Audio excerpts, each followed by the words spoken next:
Dr. Vicky Omifolaje. Today I want to talk about 3 things that are keeping you as a struggling NDIS provider.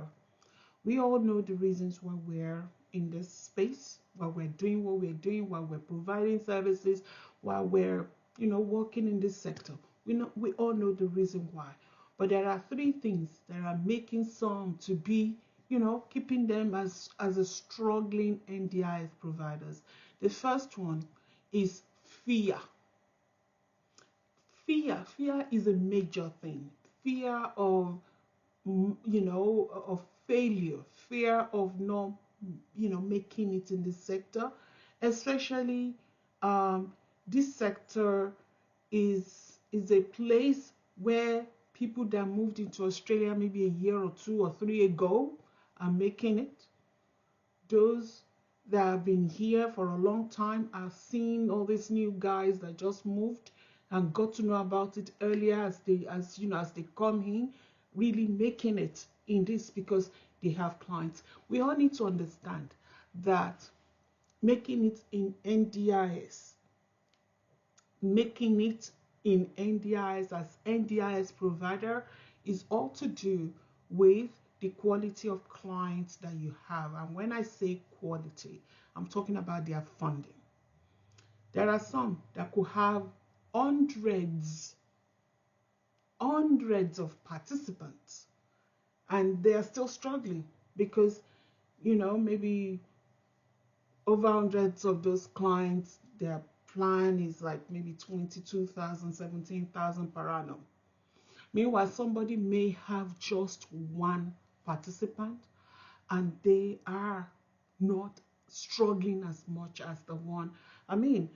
In the last networking event we had, there was one woman there who has only 2 participants, but these 2 participants, they are 24-hour, 2 staff to 1 24-hour client, and this woman has over 50 staff rotating, on timetable to make sure they service these participants really well. So it doesn't matter which level you are. Fear is a big deal here. Fear of failure, fear of not making it, fear of your clients being stolen. See, being on guard at all times to make sure the staff that you trust so much can be the one that will steal from you. So you need to be on your guard. This is that kind of sector that there's no guarantee of anything. I know of a provider who had great, fantastic funded participants, and 3 out of 4 left with one of our workers. And yes, we are in the era of freedom of choice, just because so many other things came to play. But those clients left, and this provider planned everything around, she has the property she had and everything all around this participant. And when 3 left, she had to let go of some of our workers. She had to sell one of her properties. She had to quickly adjust to whatever is going on. So fear is a constant thing, but how do you deal with fear? How do you deal with fear? Being on your toes, always looking ahead. All right. I tomorrow at a mentoring program, we are actually going to go into vision deeper.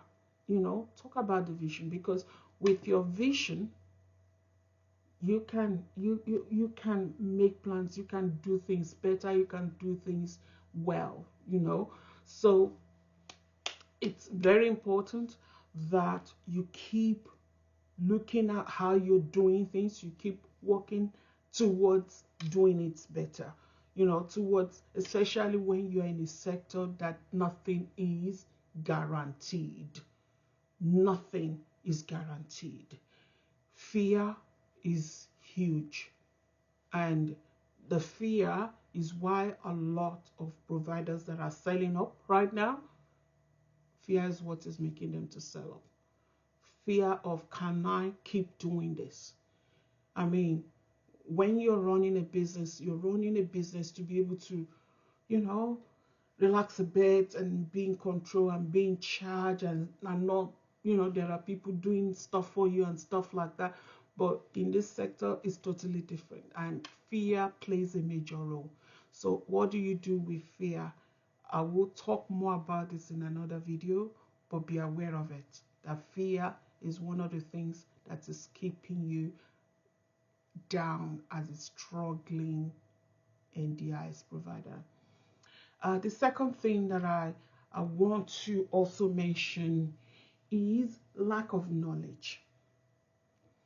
Lack of knowledge. Majority of people running NDIS business, they come from different, diverse backgrounds. Some have clinical experience. Some have, whichever one you do, there are different people coming into this sector to provide services. And yes, in whatever area they're working at, they have the skill. They know, you know, if nurses are the ones that have the business, they know their nursing skill. But there are other things that come to play to make a business a thriving business. It's much more than the skill that you've acquired at uni and the experiences that you've gained. It's much more than that. Much more than that. So when you have knowledge in the sector that you're working in, it gives you confidence. It gives you power. It makes you go for the goal, you know. So if you are lacking in the knowledge of the sector that you're in this NDI sector, you need to find a way to understand what you're doing. One of the things that I did when I first got into this sector, when I came back fully into this sector, because I was initially in it and then I stepped out because yes, it was such a lot. Then when I came back, I made myself to actually focus on one sector, you know, one registration group, even though I have a list of them that I'm registered for. But I only pick one to understand the nitty-gritty of it, to understand how it's done, what I need to do, how I charge, what I need to present if somebody is coming to me. And that is the accommodation sector. I made it a point to just focus on that.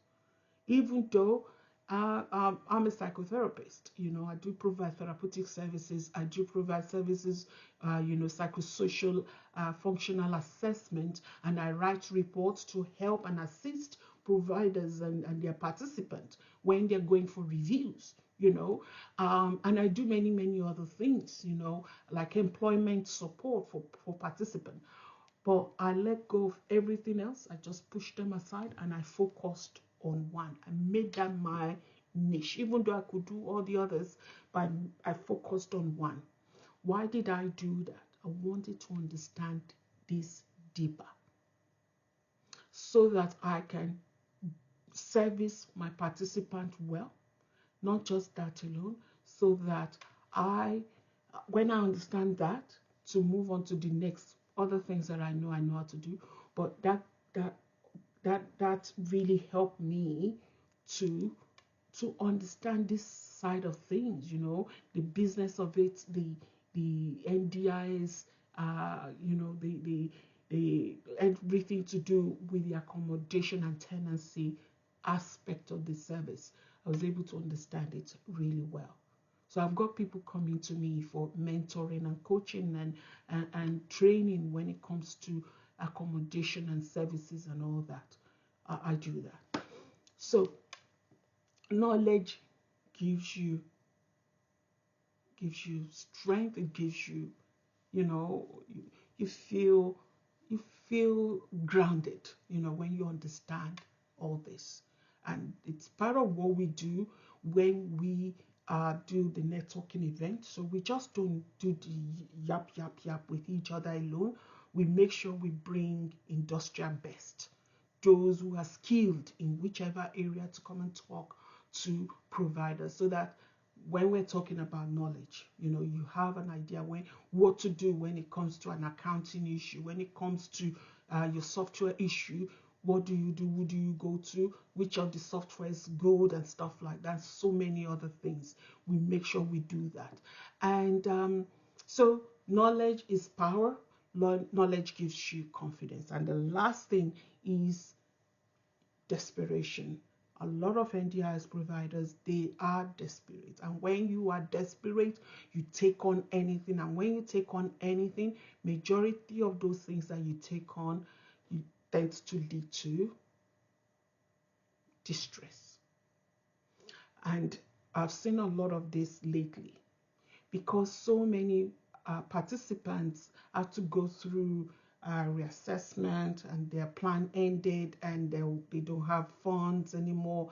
And you see participants jumping from one place to another, trying to find a provider that can help them, that can quickly help them. And when they do that, so many desperate providers are taking all these things on, and when they do take them on, they provide services 2-3 weeks, they don't get paid. That's when they tend to realize that, oh, there's no funding. And when there's no funding, you have no business. You have no business, because you have staff to pay. You yourself, you have bills to pay.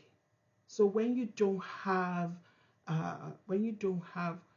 your clients funding is finished, when things are not as what you wanted, then leads to stress, leads to you losing hope.